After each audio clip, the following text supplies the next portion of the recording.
Hey guys, it's Dr. Alicia here from the She Found Health YouTube channel. Today we're talking with Kristen Yarker, registered dietitian, about how to start solids in your baby. This is such a widely asked question. I'm a family doctor and I do maternity care, and all of our new parents want to know all about this. So today we're going to dive into that topic. We'll talk about what age to start, what foods to start with, and how to actually start, because there's so much differing opinion out there.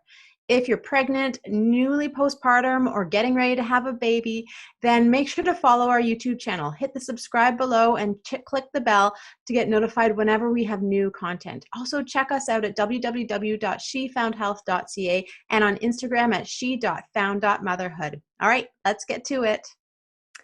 All right, Kristen, so let's get into it. First of all, why have the recommendations around starting solids changed so much over the past 10 to 20 years? They really have just changed so much. And I know it's created a lot of mixed messages and confusion among parents, but really it's because the research continues, particularly around food allergies and minimizing the risk for food allergies. And so as we learn more about that, we're changing the recommendations for introducing solid foods. So that really is the crux of why the recommendations keep changing.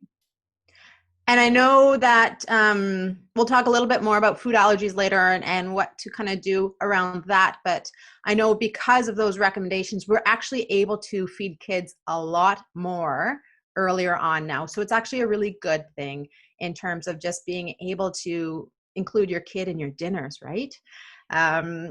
But so what do we know now around kind of what ages do we start? I usually kind of talk about when children show signs of readiness. So babies show signs of readiness. So some of those signs that I talk about is kind of, they need to be able to sit solidly in whatever you're going to feed them in. They need to be interested and keen. So some of the signs are staring at you when you're eating, trying to grab for your food, all those types of things. And I think we're going to talk about this a little bit later. They need to actually have the physical ability to swallow, to not choke on their foods. From a dietitian point of view, what kind of ages are we talking about? Yeah, exactly. It's really that we're looking for all those signs of readiness. And just like any developmental stage, there's a window of time when most kids typically arrive, have those signs. And so for those signs you talked about and a couple more, it's really in that 4 to 6 month range. And so, yeah, I would just add a couple more. Definitely the staring at you and becoming obsessed with watching everything that you're eating and drinking. That's one. And then another one, as you were mentioning, is that they don't need to necessarily be able to support their own sitting up, like their torso, but they do need to be able to support their own head so that they're not really floppy. You'll remember when babies are really little, they've got that floppy head and they can't have a nice safe swallow if they're still in that floppy stage. And then another one that is quite important is that something that's called the extrusion reflex needs to disappear. And that's essentially the way I like to describe it, is that basically babies are born with the opposite gag reflex of us. And that's that when babies are born, anything that you put at the front of their mouth automatically makes them stick out their tongue. And that's why when we're feeding young infants, whether it's with breastfeeding or a bottle feeding, you put that nipple way in the back of the mouth so that you're bypassing that gag reflex. But of course, when for us adults, if you put something in the back of the mouth, it makes us gag. And so what we want to do is to wait for that extrusion reflex to mature and kind of move back into that more adult or bigger kid version where it's further back. And that usually happens in around that 3-4 month mark. I always like to say, little ones have arrived, are working on moving that gag reflex, that extrusion reflex into a gag reflex when they are at that stage when they're putting everything in their mouth. They suddenly are at that 3-ish months and suddenly everything's in their mouth, everything they can grab, their feet, anything is in their mouth. And it's actually that the presence of things in the mouth actually helps stimulate the movement of that reflex away from the extrusion to the gag. And so that's another piece that we're looking for happening. That is actually a very great tip. Thank you. I'll be using that in my conversations now. So we've talked about kind of when to start, showing those signs of readiness. Most kids 4 to 6 months-ish of age. Now, keeping in mind that children can breastfeed exclusively up to 6 months of age, no problems. And so just really watching for those signs of readiness. And every baby is going to be very different. And there's no kind of clear defined, you have to do this or this or this. But usually by about 6 months, most kids are ready to start solids, some earlier than that. So how do you recommend starting solids?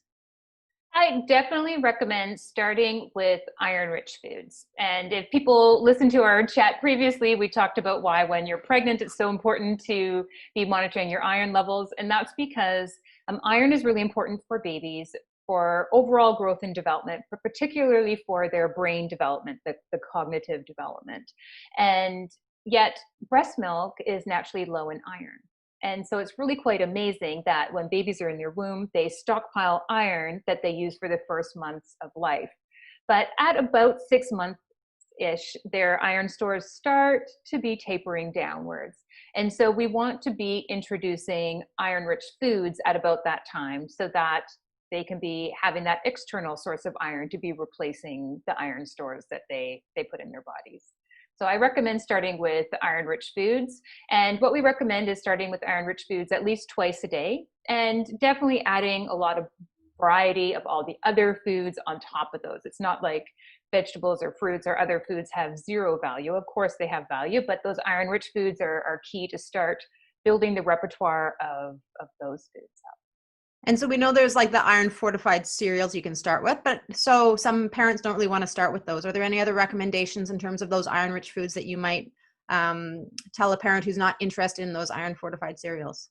Absolutely. And for those of us people who are watching us on YouTube or other videos, I've got a couple of demos that I brought. So yeah, a lot of variety of different plant-based and animal-based iron-rich foods.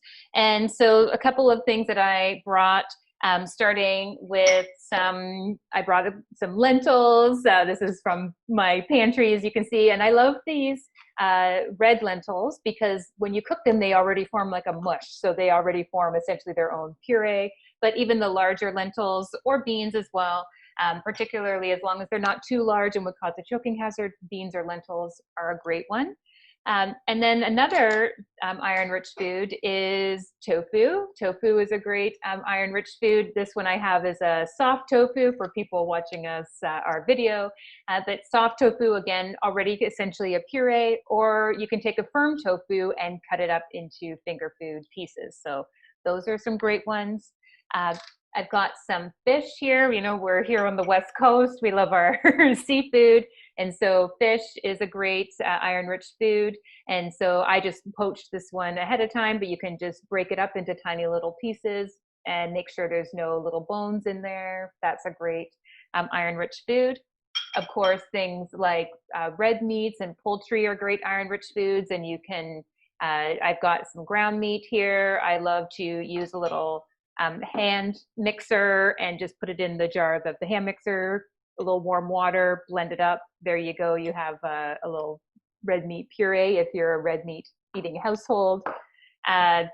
Also things like nuts have a little bit, seeds have some decent iron as well. And so something like tahini or hemp hearts, you can offer them individually, or you could do a butter of a seed very easily. And what we recommend doing when you have butter, just because that can be a little bit of a choking hazard because it's so thick and gloopy, what we recommend is just thinning it out with a little bit of warm water so that it's not as thick. So I thought I could just show a little live demo here for your video audience. I've got some seed butter in here.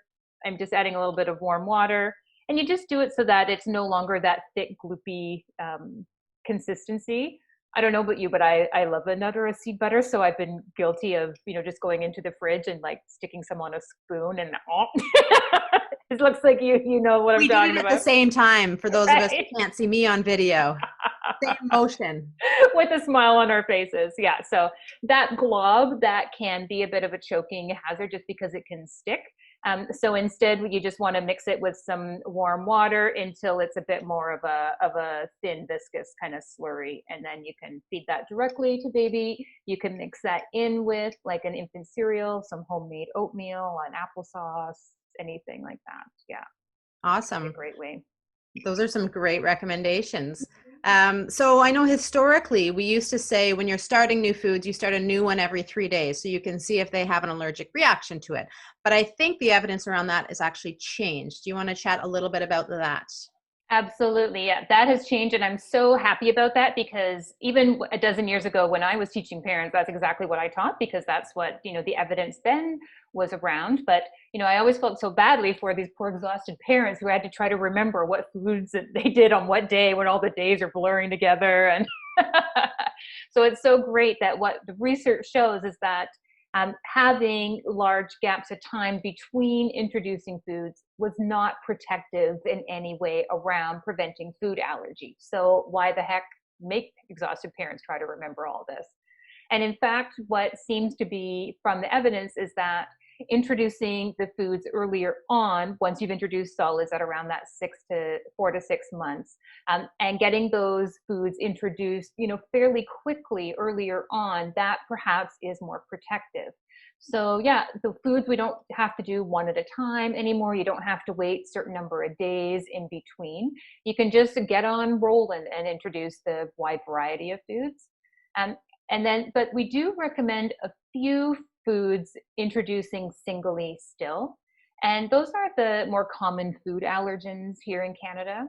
And it's not that you need to wait a certain number of days in between, but it's just that these are the foods that are more commonly have a reaction. And so if you introduce them all in one meal and baby does have a reaction, we just don't know which one the heck baby reacted to. So it's just from that practical point of view of being able to track back if there is a reaction to know which one it was to. Awesome. And then one other quick question around that. Are there any foods we should not be introducing until a little bit later? Yeah, but actually, you know what? Before I even chat there, I should mention what the heck the common food allergens are, so that parents know. So and caregivers. So the common food allergens are in Canada, anyways, are eggs, dairy, soy, wheat, peanuts. Of course, everybody's heard of the peanuts. Seafood, so fish, shellfish, and tree nuts. So those are kind of all the other nuts that aren't peanuts. As well as sesame. So those are the more common allergens. And as I said, we do recommend introducing them one at a time just for that practical purpose.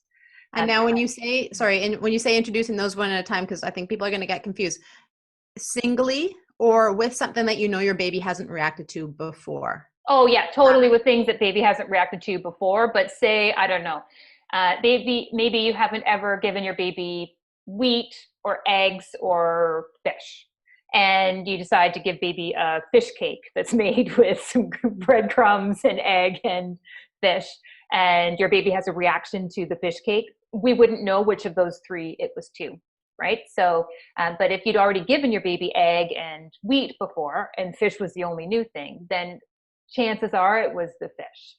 But yeah, we do recommend just one at a time. But yes, absolutely continue with the other foods that you've already introduced. Thanks for asking that one. Perfect. All right. So any foods that we should not be introducing kind of in the first couple of months? Yeah, and there are a few. Again, most foods are wide open now, which is great. But there are a few, mostly from a food safety point of view. So preventing what we in the industry call foodborne illness. But we kind of in general we talk about getting food poisoning. And so those are things like honey. We do recommend waiting until after 12 months for honey. And that includes honey that has been cooked. So honey in like a baked good, so like a muffin or something, but also honey in any meat marinades. You want to wait until after 12 months for honey. Also, we do recommend for raw cheeses, raw milk, raw fish, raw seafood. Here in Canada, we're super, super protective. So we recommend waiting until about 5 years or so before you can take little kiddo for raw fish sushi or some steak tartare. And then for eggs, there's a few different ages for different preparations of eggs. So for under 12 months, we recommend both the white and the yolks to be hard. So like a hard boiled egg, or if you're doing like an omelet or scramble, you want to do them really well done. I like to say you want it more like an American diner than like a French preparation of scrambled egg or omelet, like nice and well set for under 12 months. When after 12 months of age, between so the 1 year, the 12 months, and 5 years, that's when you want the whites to still be hard, but the yolks can be runny. So that's when soft boiled eggs can be introduced. I know I was raised on a steady diet of we call them eggs and soldiers. I know some people do with your pithy toast eggs. points. Yeah, well, Yeah. we had them into little rectangles, and so they were lined up like little soldiers. So that's what And your we call. fancy egg cup. Yeah. Yeah. So I that's think we might after be of 1 the month. same generation. So after 12 months for those, or an over easy egg, a fried egg, that type of thing. And then again, super safe in Canada, we recommend waiting until after 5 years for the raw egg, the whites to be raw and the yolks to be running. Gotcha. Perfect. Mm-hmm. And what about dairy? Because this is something, right? We usually don't suggest milk until after the age of 1. And then maybe I'm wrong. I learn a lot from you every time we do a episode together. No other dairy products prior to 9 months of age. So yogurt, cheese, that type of stuff. What are your recommendations? Because you were the expert.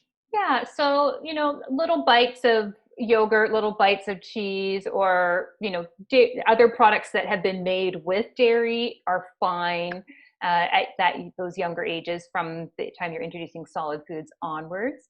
What we don't recommend is having like cups and cups of milk, like what we call fluid milks, like glasses of milk, before that 9 to 12 months of age.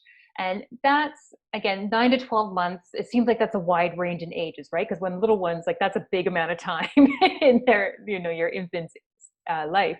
But what we're really looking for, again, turning back to that story about iron, it's that the dairy foods can really inhibit or lower or block the absorption of iron. And so what we're looking for is a nice solid repertoire of iron-rich foods before we introduce cups of milk. And so some babies, they really pick up on this eating solid food thing, and they're putting lots back by 9 months. So then, hey, go ahead and introduce cow's milk as a fluid if your family drinks milk. But some babies, they're a little slower on the uptake. They take a little bit longer to learn the skill of eating. So those are the ones we would recommend waiting until 12 months before introducing the cups of milk. And then while I'm on milk, I like to mention that I consider milk, like cow's milk, a big kid food, not a baby food. And so I recommend introducing cow's milk in a cup, not in a bottle. Like if your little one is drinking from a bottle, they're not ready for cow's milk. What goes in a bottle is breast milk or formula or water. Those are the things that go in a bottle. So if they're ready for a big kid cup, then that's when they're ready for the cow's milk. And the other reason that we recommend that from our point of view is a lot of people give their babies bottles before bed or in bed, which if you're getting milk in that has high doses of sugar, and it's going to cause dental caries or cavities. And so that's another reason for no milk in bottles. Another good reason, right? They can drink it with dinner, or they can drink it before they go to bed, but make sure you brush your teeth and then put them to bed after that.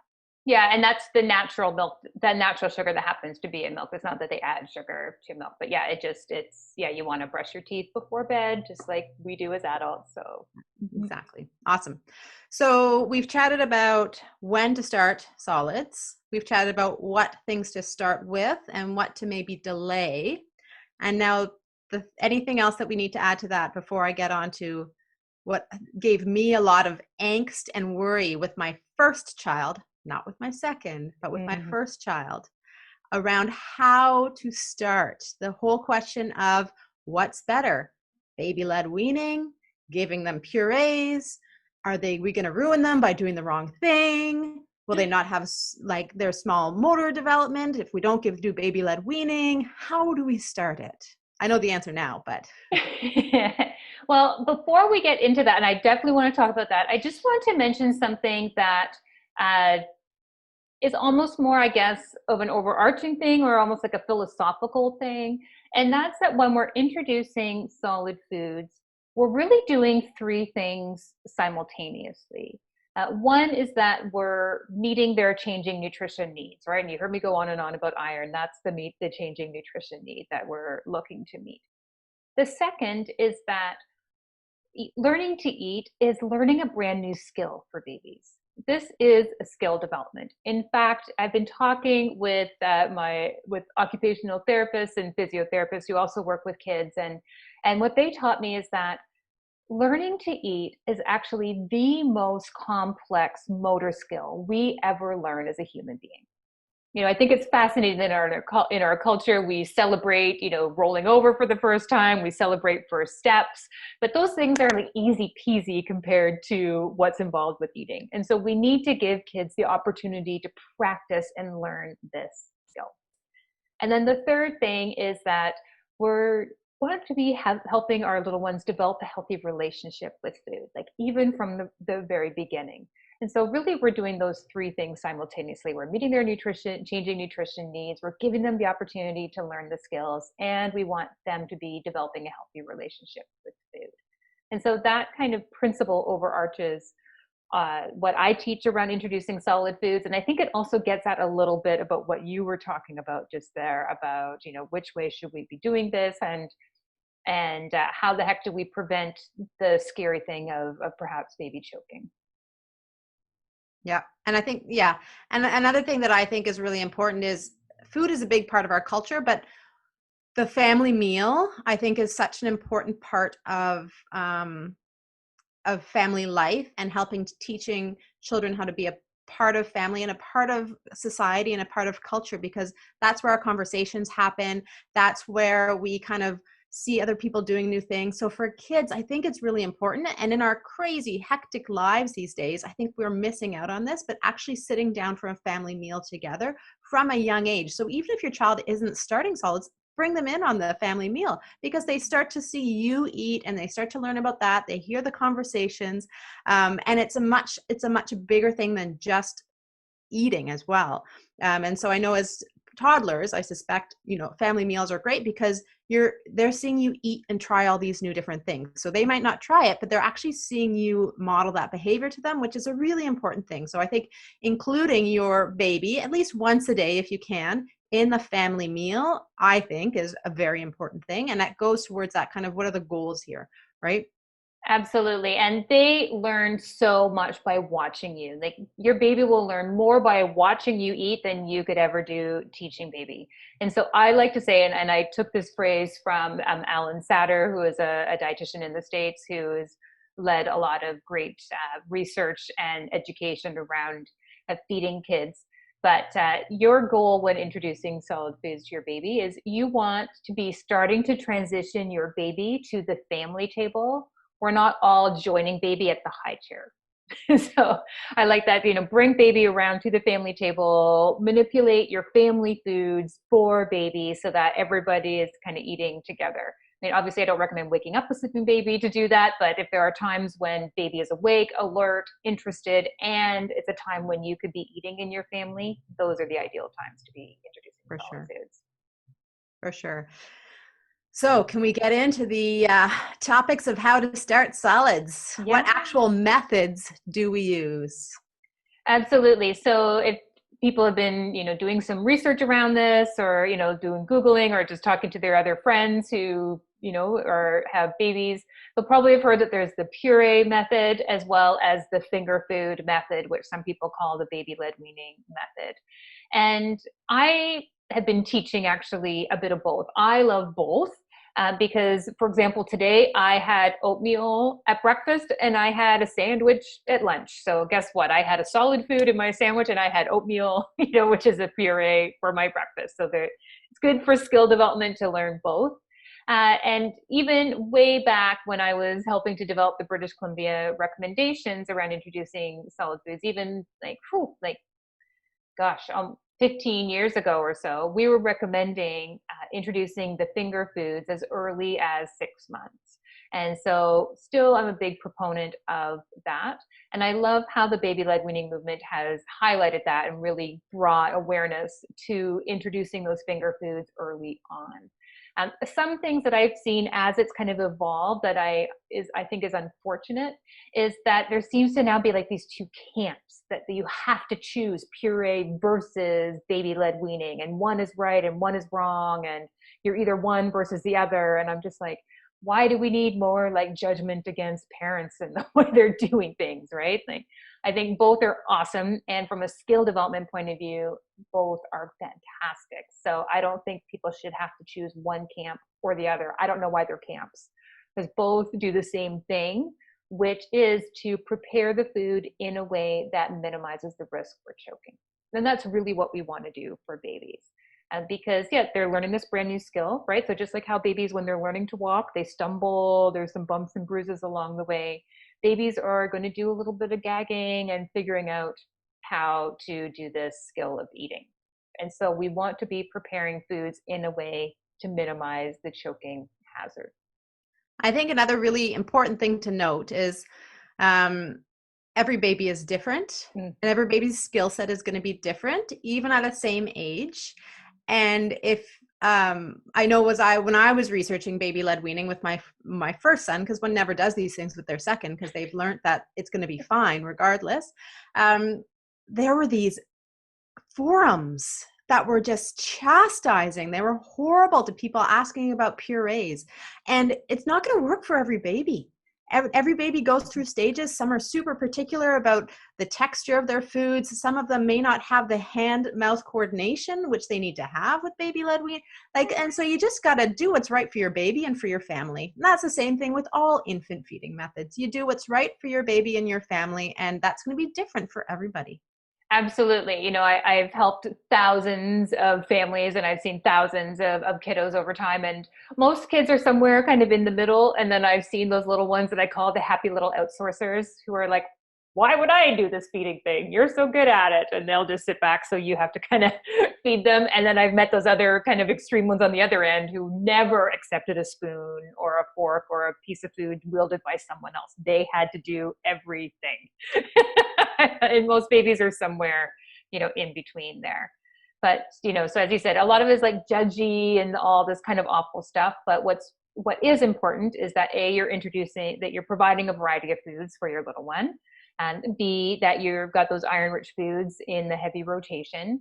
And then C, that you're preparing the foods in a way that minimizes that choking risk. So I just want to take a moment to differentiate choking versus gagging, because they are two very different things, but we kind of in general tend to associate them together. And so choking, of course, is the scary one where something goes partway down baby's airway and blocks it, and baby can't breathe. Wow. And that's what we want to avoid. Gagging, on the other hand, is actually like a good thing. It's actually one of Mother Nature's protection mechanisms to help clear foods from falling back a little bit in the mouth so that they don't get into that airway. And so it's bringing the foods kind of back out to keep that airway clear. And of course, we as adults have negative associations with gagging, because gagging, we either think of an association with choking, which is scary, or with throwing up. Yuck. Right? So we have negative associations with gagging, but babies have no negative associations with gagging. I don't know if your kids, or if you've had, you know, parents you're supporting whose little ones like figure out they can put their fingers in their mouth and they can cause themselves to gag, and the babies do it like over and over and over again. Oh. Never been pleasured by that one. Oh, man. Oh, when I'm talking in a group, there's always at least one parent who's like nodding their head, like, oh, and it's like so horrific that we're like cringing, and baby's like, oh, look what I can do. Look what I can do. Oh, but yeah, babies have no negative connotation with gagging. They have, you know, all sorts of bodily functions that just seem to happen to them. They'd have no clue. But if we have big negative reactions to a gagging, like where we go big swooping in and scared, you know, babies are really well tuned to our emotions. And so they can then learn that there's something scary in this eating thing. So it's important to, have a little so you can express a little concern, but to try to keep yourself in check and remind yourself like gagging is a protective thing. Gagging is a good thing, so that you don't have like a big negative association that baby learns with eating. And so with the foods, what we want to do, as I mentioned, is prepare them in a way that minimizes the choking. So getting partway down the airway and stopping. So either we prepare the foods so that they're really soft and mushy, so that even if they go down the wrong way, there's nothing going to block. And that's traditionally called the puree method, right? When you make a puree, or if you even chose like, I don't know, ripe avocado or ripe banana or something, as I said, my red lentils that are naturally soft and mushy like that, that's not going to block anything, right? It's just going to keep slip sliding down, no airway blockage.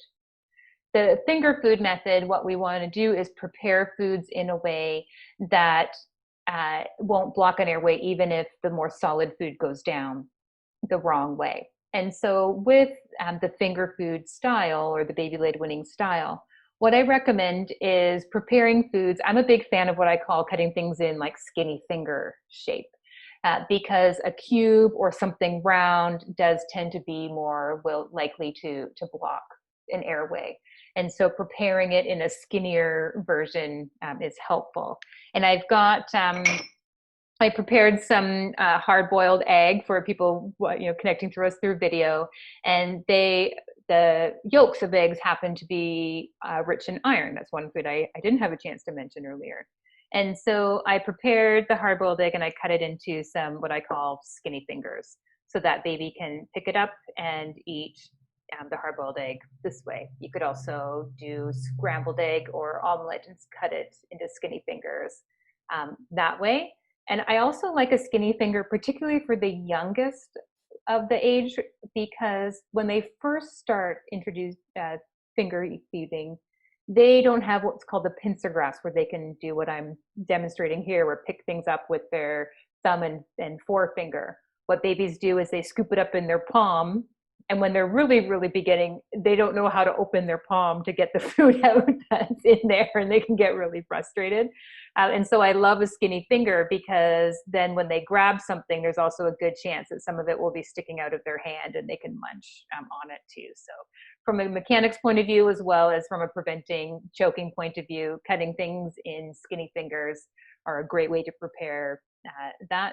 But also, as we talked about, skill development, right? We want babies to learn how to manipulate different textures of foods in their mouth, how to pick up and self-feed themselves. And so that's a great thing that the baby-led weaning kind of style feeding really contributes. And kind of a perhaps downside to that is often people aren't thinking of the iron-rich foods. They're often thinking like the vegetables and the fruits, and that's what they give by finger foods. But we want to be providing those iron-rich foods there. Awesome. A couple that I use, again, not the iron rich, is but the banana, and you can put your thumb down the middle and it splits it into three. So that's an easy way of doing the bananas, or the sweet potato, like you just do your own home baked sweet potato kind of fry type things. Yeah, but you could roll those in some hemp hearts, or scoop some nut butter or seed butter, on the banana, right? Like banana and peanut butter is a classic combination. So you could smear some in there, and that could be, a way to make it more iron rich. Awesome. Great. Well, that is a whole whack load of information, but a great primer on starting solids in your babies. So, Kristen, if people want more information, how can they get a hold of you? Yeah, the best way to get a hold of me is by email, which is kristen@kristenyarker.com. My website is kristenyarker.com. I'm also on Instagram at kristenyarker, and I'm on Facebook at kristen.yarker. And then a little bit confusingly, I have a YouTube channel where I do YouTube videos a couple times a month, and that's at Vit K Nutrition. So VIT is in vitamin, K is in Kristen Nutrition.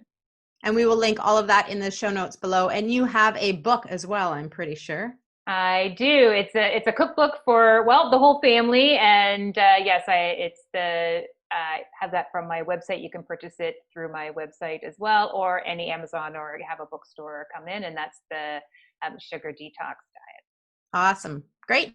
And a lot of extended benefits actually cover dietitian services. So if you are struggling, if you've got a kid who's picky or you're pregnant and want to know about your nutrition as well, I'm sure that you would be happy for people to reach out with you around that as well. Yes, absolutely. To, inquire about sessions, what I recommend is heading to my website and booking the information call. So then we can have just a brief chat to find out, so I can find out what's going on for you, and you can ask me questions about my approach, and then that way we can determine if we're a good fit for booking a session. So yeah, head on over to kristenyorker.com to book that. Perfect. Awesome. Well, thank you so much. It was great to talk with you today.